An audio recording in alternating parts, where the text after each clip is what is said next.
qala Rasulullah sallallahu alaihi wasallam la yashrabanna ahadu minkum qa'iman.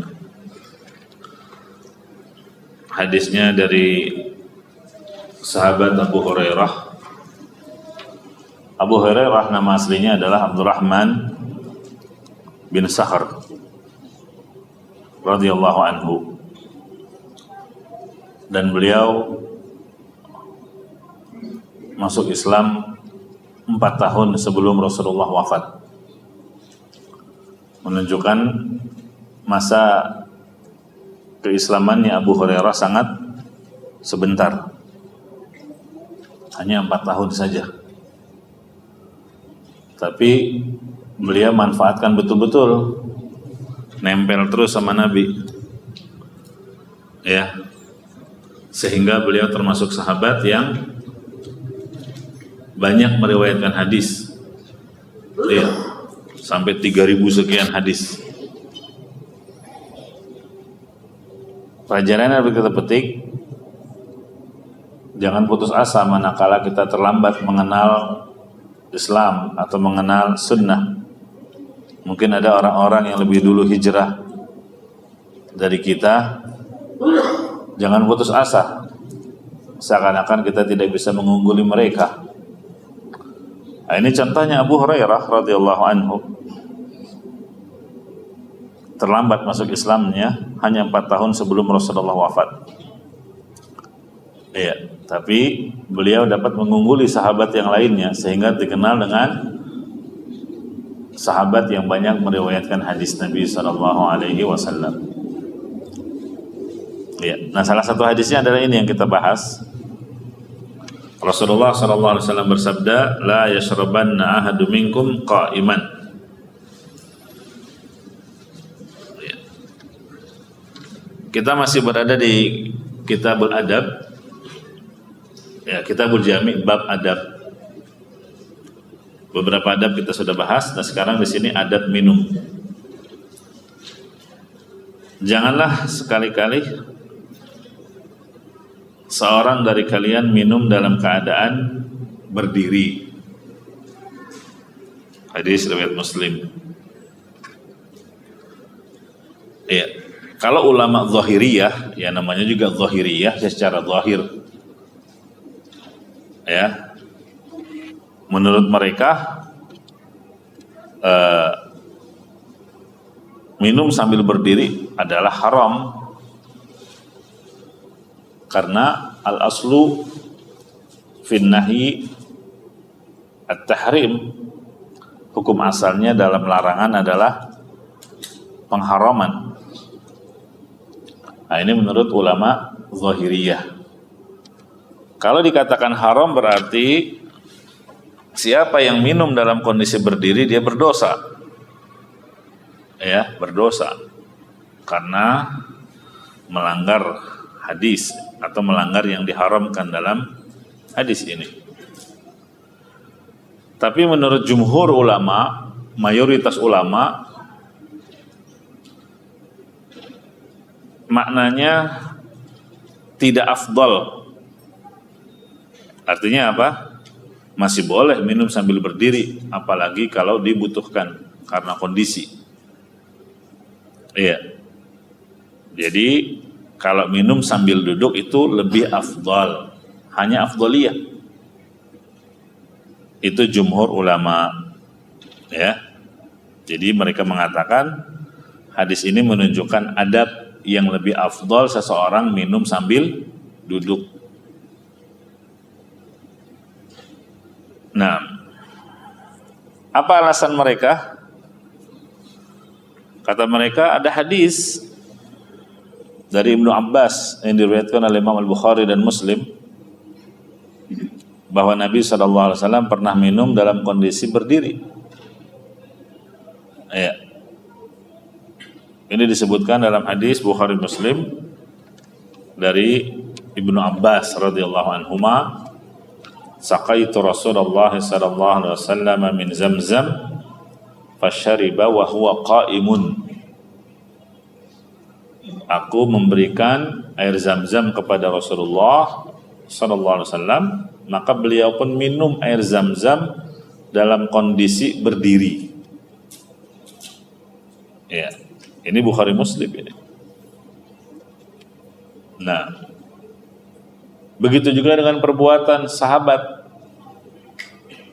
menantunya Nabi lagi, Ali bin Abi Thalib radhiyallahu anhu. Beliau juga pernah minum sambil berdiri di Kufah. Ya, ketika beliau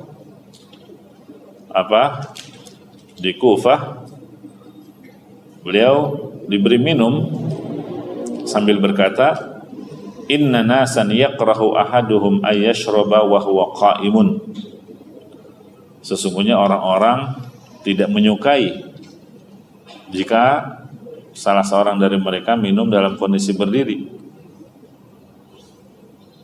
Wa inni ra'aitu Nabiyya sallallahu alaihi wasallam fa'ala kama ra'aitumuni fa'altu. Jadi sengaja Ali bin Abi Thalib minum sambil berdiri. Kenapa? Karena kata Ali, aku pernah melihat Rasulullah sallallahu alaihi wasallam melakukan apa yang pernah kalian lihat aku lakukan sekarang. Jadi Ali bin Abi Thalib sengaja menyontohkan minum sambil berdiri untuk menunjukkan kebolehannya. Di saat kebanyakan orang menganggap haram. Iya, sampai berlebihan gitu. Nah, jadi Ali mengatakan, ya, aku pernah melihat Nabi sallallahu alaihi wasallam minum berdiri sebagaimana kalian sekarang melihat aku minum sambil berdiri. Ya.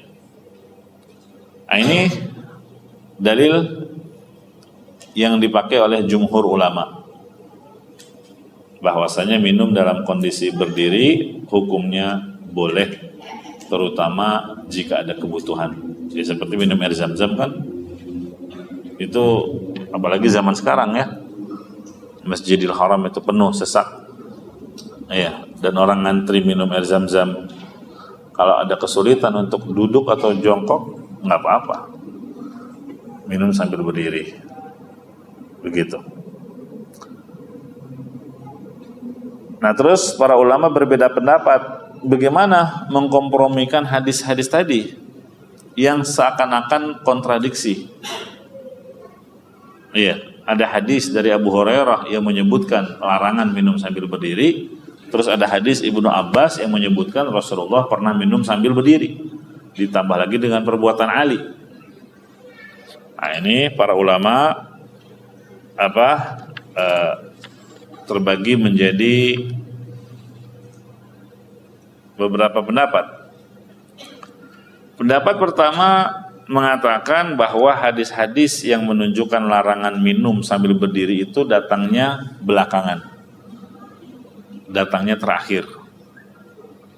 Ya. Berarti ya, hadis-hadis tersebut mansukh.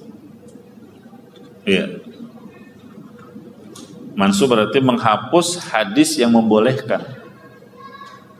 Jelas? Ini menurut pendapat pertama. Bahwa hadis yang melarang itu datangnya belakangan. Kalau datang belakangan berarti menghapus yang datangnya duluan. Yang datang duluan berarti yang mana? Yang membolehkan.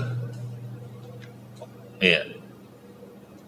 Jadi pembolehan minum sambil berdiri mansukh, dihapus dengan adanya larangan.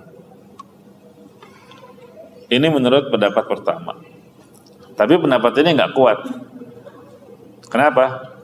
Ya dibuktikan oleh perbuatan Ali tadi, Ali bin Abi Thalib radhiyallahu anhu, yang beliau di Kufah mempraktikkan minum sambil berdiri, ya, di Irak itu, dan beliau sebagai khalifah, berarti setelah wafatnya Rasulullah SAW. Ya, ini menunjukkan Ali memahami hukum tersebut tetap berlaku. Nggak mungkin Ali nggak tahu pembolehannya dihapus, gitu ya. Makanya pendapat pertama nggak kuat, yang mengatakan hadis yang membolehkan dihapus dengan adanya hadis larangan. Pendapat yang kedua, kebalikannya. Ya. Hadis yang melarang itu dihapus dengan hadis yang membolehkan. Ini berarti pendapat kebalikan. Tapi ini juga nggak kuat. Kenapa? Untuk menetapkan nasikh dan mansuh itu butuh dalil yang kuat. Butuh kepastian mana dalil yang lebih dulu, mana yang dalil belakangan. Dan riwayat-riwayat ini tidak ada. Ya, tidak ada dalil yang secara terperinci menjelaskan tentang semua itu. Nah, ada juga yang mengatakan pembolehan minum sambil berdiri itu khusus Nabi saja. Ya. Hanya kekhususan Rasulullah sallallahu alaihi wasallam. Sedangkan kita umatnya nggak boleh. Itu pendapat ketiga. Iya. Kenapa? Karena apa? Beliau berbicara dengan ucapan. Janganlah salah seorang dari kalian minum sambil berdiri. Ini kan ucapan. Sedangkan perbuatannya minum sambil berdiri, ini menunjukkan kekhususan bagi beliau. Sebagaimana beliau boleh menikah lebih dari 4 istri. Iya. Berarti itu kekhususan bagi Nabi saja. Ya. Nah, tapi ini juga dibantah. Kalau itu merupakan kekhususan Nabi, lah terus kenapa Ali bin Abi Thalib mempraktekannya? Lagi-lagi terbantahkan dengan hadis yang diriwayatkan oleh Imam Bukhari tentang perbuatan Ali bin Abi Thalib minum sambil berdiri ketika di Irak, di Kufah. Gitu ya. Nah, intinya 3 pendapat ini semuanya lemah, sehingga pendapat yang lebih kuat wallahu alam adalah pendapat jumhur. Ya, jumhur ulama yang mengkompromikan hadis-hadis tadi bahwa minum sambil duduk itu afdholiyah, lebih utama. Iya. Tapi kalau nggak mampu karena sempitnya tempat atau kondisi, maka boleh minum sambil berdiri. Gitu ya. Nah, kemudian ada sebagian orang yang memaksakan pendapat nggak boleh minum sambil berdiri, makan nggak boleh juga sambil berdiri. Kenapa? Karena menyerupai binatang. Ya. Dan juga menyerupai orang kafir. Dalilnya surat Muhammad ayat 12. Surat Muhammad ayat 12. Allah berfirman, "Walladzina kafaru yatamatta'una wa ya'kuluna kama ta'kulul an'am."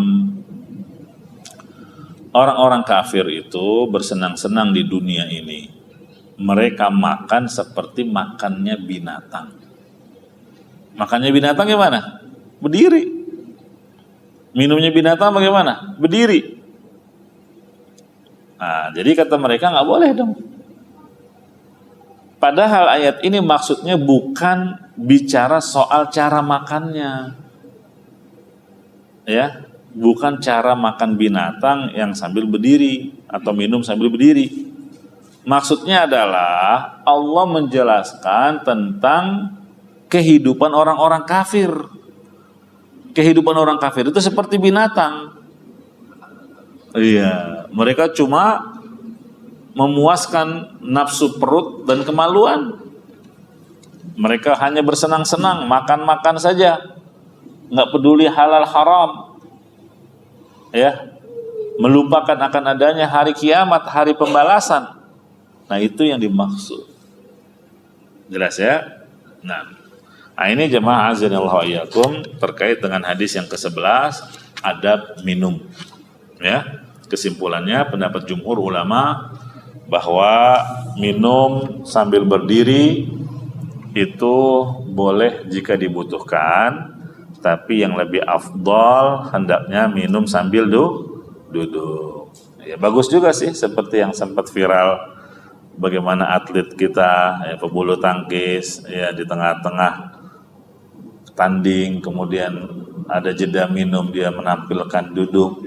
Ya, ini kan bagus, bagian dari syiar ya, bagian dari syiar. Tapi yang minum sambil berdiri juga jangan kita cela.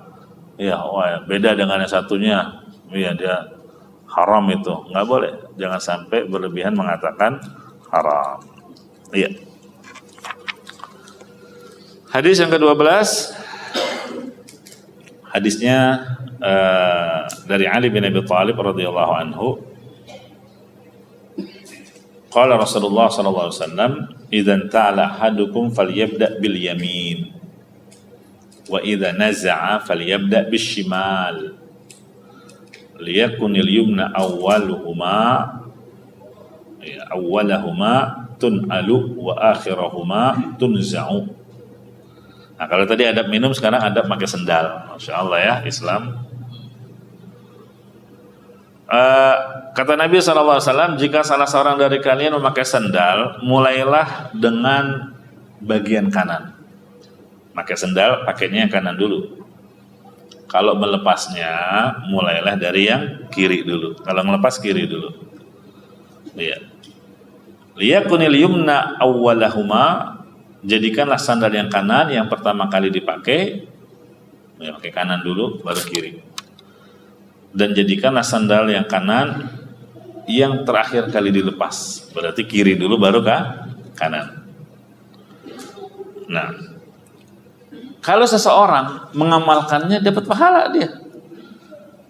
Jadi yang namanya ibadah itu bukan cuma sholat, baca Quran, zikir, keseharian kita, ya kan? Pakai sandal, pakai sepatu bisa bernilai ibadah kalau diniatkan mengamalkan sunnah Nabi Sallallahu Alaihi Wasallam.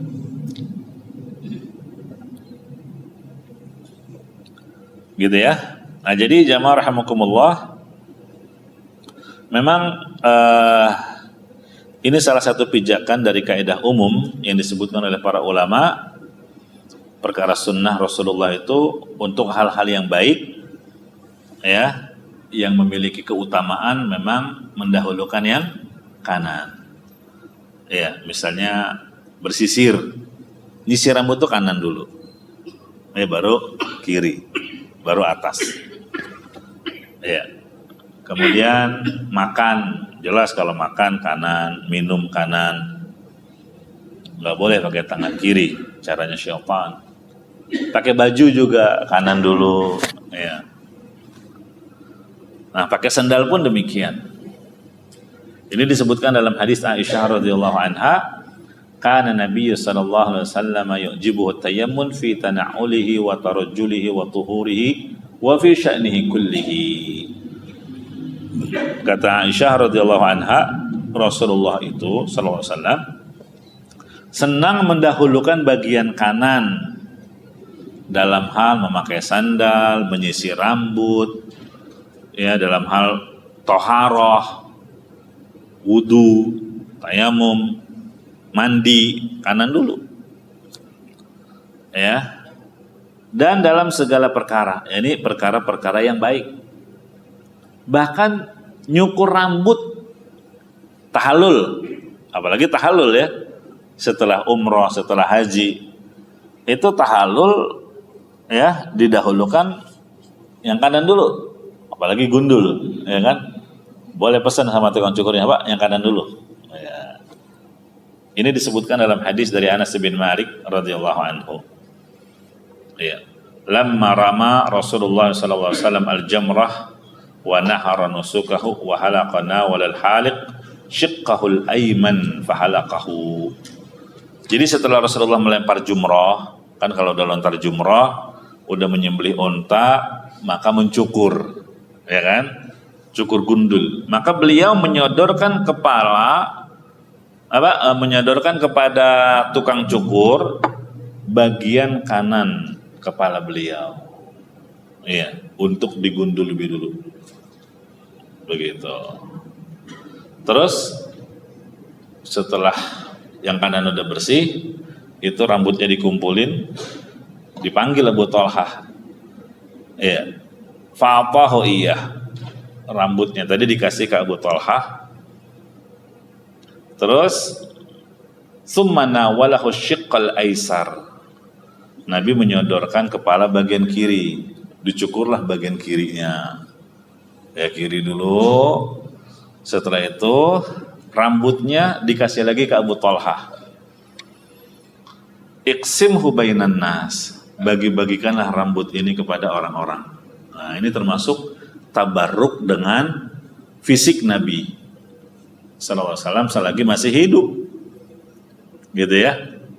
Tapi yang menjadi sisi pendalilan kita dalam hadis ini, sampai cukur rambut pun Nabi memulai dari yang kanan, kiri, baru tengah. Gitu ya. Masya Allah. Jadi sampai dalam hal seperti ini kita mengikuti sunnah Nabi sallallahu alaihi wasallam. Jangan menganggap remeh. Cuman masalah gitu doang. Nah, justru itu menunjukkan kecintaannya kepada Nabi sallallahu alaihi wasallam. Sampai dalam hal yang remeh dan sepele yang banyak diremehkan orang, dia tetap mengikuti contoh dari Rasulullah sallallahu alaihi wasallam. Adapun untuk hal-hal yang buruk, apalagi terkait dengan bersih-bersih, itu baru yang kiri dulu. Pakainya yang kiri, misalnya bersuci dari buang kotoran, apa istilahnya istinja, ya, cebok, ya, pakai tangan kiri, nggak boleh pakai tangan kanan, ya. Masuk ke toilet, kaki kiri dulu, ya. Kalau masuk masjid kan kanan dulu, kalau keluarnya kiri, ya. Nah, ngambil kotoran telinga, kotoran hidung, apa istilahnya ngupil, pakainya yang kiri. Ya. Sampai Syekh Utsaimin rahimahullah, bagaimana dengan bersiwak atau sikat gigi? Ya tergantung. Kalau bersiwak kan pakai kayu siwak. Kata Syekh Utsaimin rahimahullah, kalau tujuan atau niatnya dia bersiwak untuk membersihkan gigi, karena habis makan ada kotoran di celah-celah gigi, sisa-sisa makanan yang nyangkut, itu pakainya tangan kiri, gitu ya. Sikat gigi juga gitu. Kalau niatnya hanya untuk membersihkan, niatnya untuk membersihkan mulut.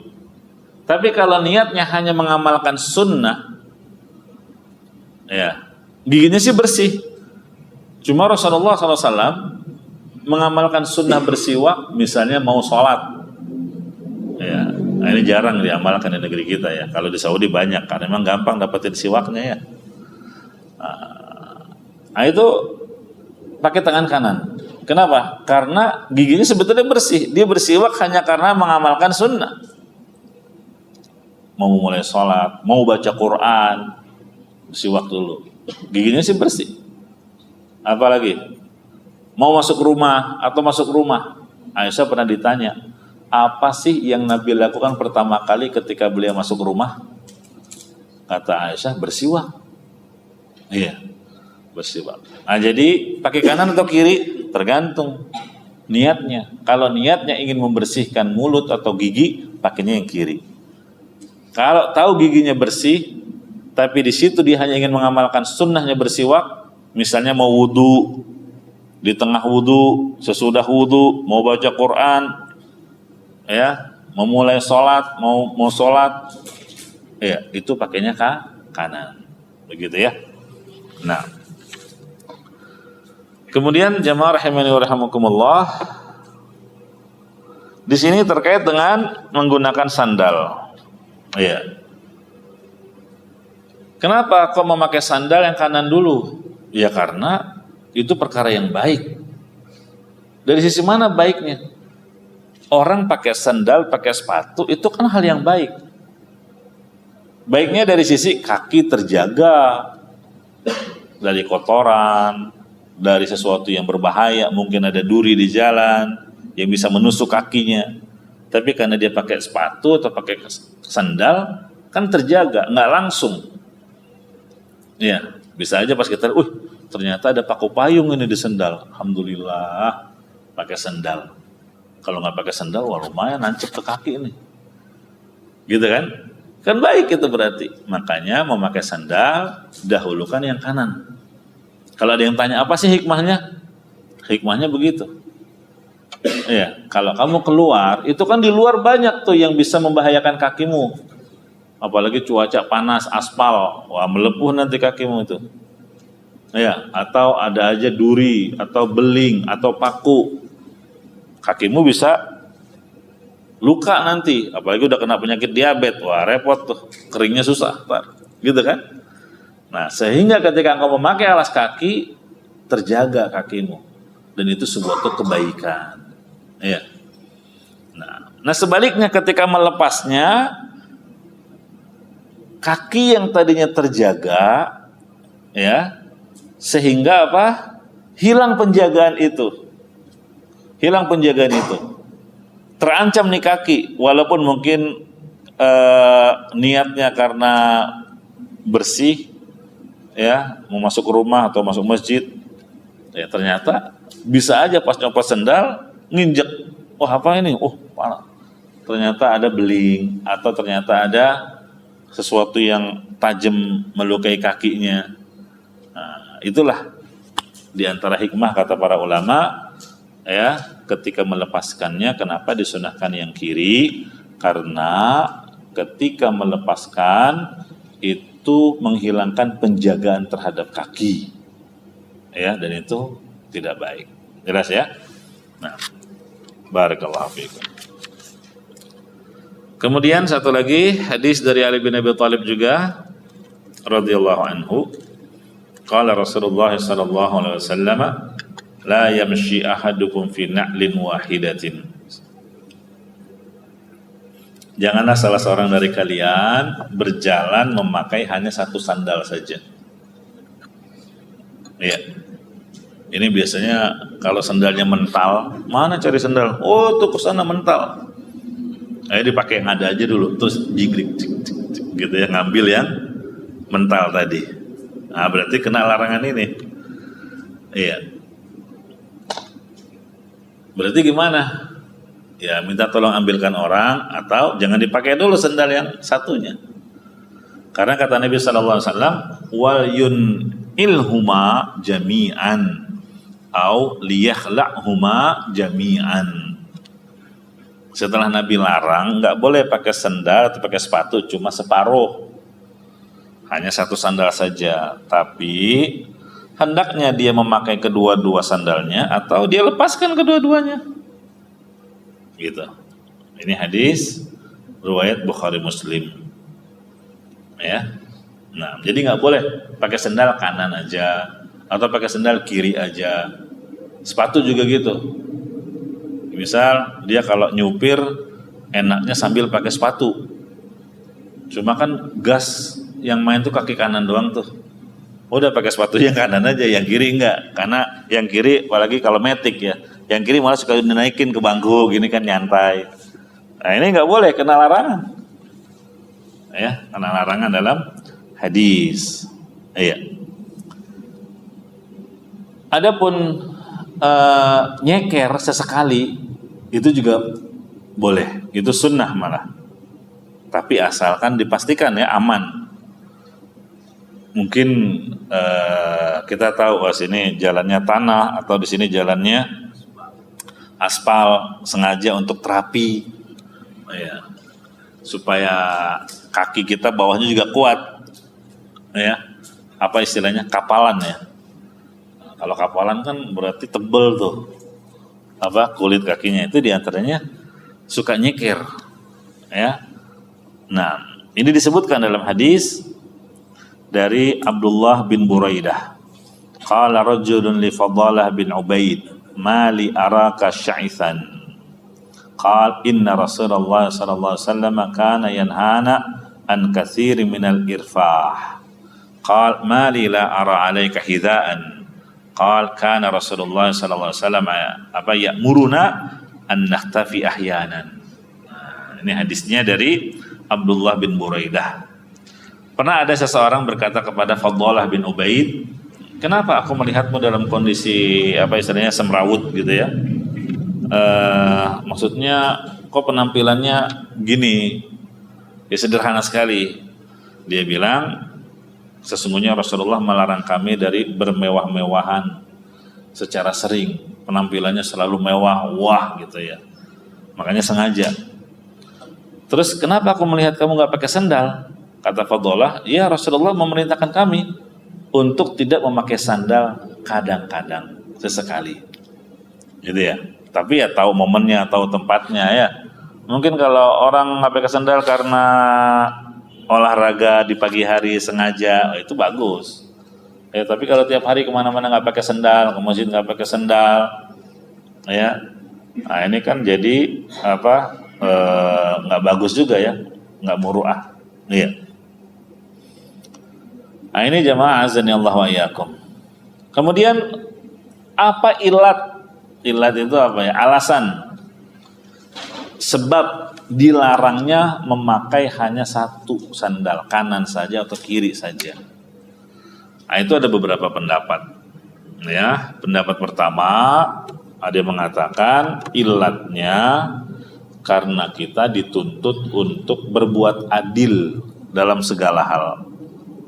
Ya, berbuat adil dalam segala hal. Nah, termasuk berbuat adil terhadap anggota tubuh, yaitu, ya, nggak boleh hanya pakai satu. Kalau pakai kanan, kirinya enggak, berarti nggak adil kamu. Yang terjaga yang kanan aja, yang kiri terancam bahaya itu. Atau sebaliknya, pakai yang kiri, yang kanan enggak. Iya, berarti kita tidak berlaku adil terhadap anggota tubuh kita. Masya Allah. Ini menurut pendapat pertama. Ilatnya, sebab larangannya karena sikap seperti itu menunjukkan tidak adil terhadap anggota tubuh. Pendapat yang kedua, alasannya karena apa? Kalau memakai hanya satu, misalnya satu sandal, itu dikhawatirkan kaki yang satunya akan terkena bahaya, terancam. Bisa tertusuk duri, paku, atau semisalnya. Ya. Nah, makanya kita disuruh memakai kedua-duanya. Ya. Tapi pendapat yang kedua ini kurang kuat. Kenapa?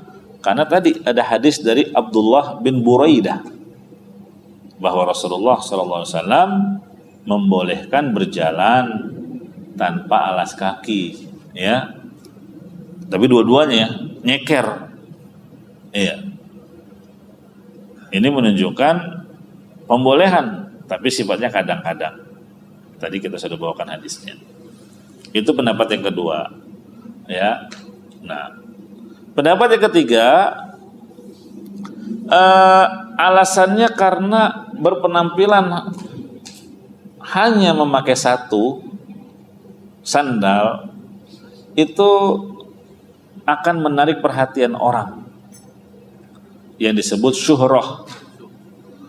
Nah, kita disuruh oleh Nabi untuk menjauhi syuhrah. Iya.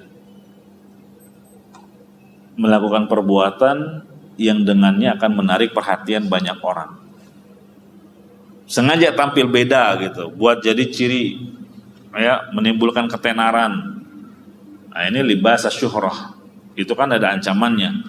Man labisa thawba syuhratin minad dunya albasahullahu thawba madzallatin yaumal qiyamah. Jadi barang siapa yang di dunia memakai pakaian syuhrah, maka nanti di hari kiamat akan dipakaikan baginya pakaian kehinaan. Apa itu pakaian syuhrah? Pakaian syuhrah itu bukan cuma terkait dengan baju, celana, semua yang dipakai di badan kita, ya, kalau masuknya kategori syuhrah itu nggak boleh. Apa sih pakaian syuhrah itu? Yang pertama ada yang mengatakan pakaian yang terlalu indah atau terlalu mahal, ya, sehingga menjadikan pemakainya sombong. Ya, ini nggak boleh. Berdasarkan hadis Nabi SAW, kulu washrabu wa tasaddaqu walbasu ma lam yukhalidhu israfun wala makhila. silakan makan, silakan minum, silakan berpakaian, sedekah. Tapi kata Nabi selama tidak tercampur dengan sikap berlebih-lebihan dan kesombongan. Ya. Jadi pakaian syuhra adalah tadi pakaiannya yang terlalu indah, mahal sehingga menjadikan pemiliknya sombong dan besar kepala di hadapan yang lainnya. Ya, atau merendahkan yang lainnya. Yang kedua, kebalikannya, pakaiannya terlalu usang. Ya, sehingga menarik perhatian. Jadi kita disuruh pakai pakaian yang wajar aja lah, yang sedang-sedang. Ya, jangan juga terlalu mewah, jangan juga terlalu usang sehingga jadi perhatian orang. Nah, pakai sendal satu, sepatu satu cuma sebelah, nah itu masuknya kategori larangan syuhrah. Artinya menjadi orang menarik perhatian orang, gitu ya. Nah sekarang jemaah azanillahu wa iyyakum, ini ilat pendapat yang ketiga ya, bahwa ilatnya sebab dilarangnya karena akan menarik perhatian manusia. Itu orang kenapa itu? Cuma pakai sebelah, ada gangguan kenapa bagaimana gitu ya. Pendapat yang keempat, ilatnya karena hal tersebut termasuk meniru syaitan. Karena di sana ada hadis inna syaitana yamshi bin na'lil wahidah. Sesungguhnya syaitan itu kalau berjalan dia hanya mengenakan satu sandal saja. Nah, ini perkara gaib ya. Pokoknya kita imani hadisnya sahih, ya sudah. Ya, sedangkan kita dilarang mengikuti syaitan. Iya. Apakah hukumnya haram atau hanya sebatas makruh saja? Nah, ini silang pendapat. Ya, karena ini hanya terkait dengan adab, ya, maka sifatnya hanyalah bimbingan, anjuran, sehingga siapa yang melanggarnya makruh, ya, tidak sampai dikatakan kamu berdosa. Ya, wallahu alam. Terlepas dari hukumnya apakah haram atau makruh, yang penting kita berusaha mengamalkan sunnah Rasulullah Sallallahu Alaihi Wasallam. Ya, sampai sini dulu kajian kita. Insyaallah pertemuan berikutnya kita masuk ke adab berpakaian. Biidznillah taala, ya. Jazakumullah khairan. Naktafi bihadzal qadar. Subhanakallahumma wa bihamdika asyhadu an la ilaha illa anta astaghfiruka wa atubu ilaik. Walhamdulillahi rabbil alamin. Wassalamualaikum warahmatullahi wabarakatuh.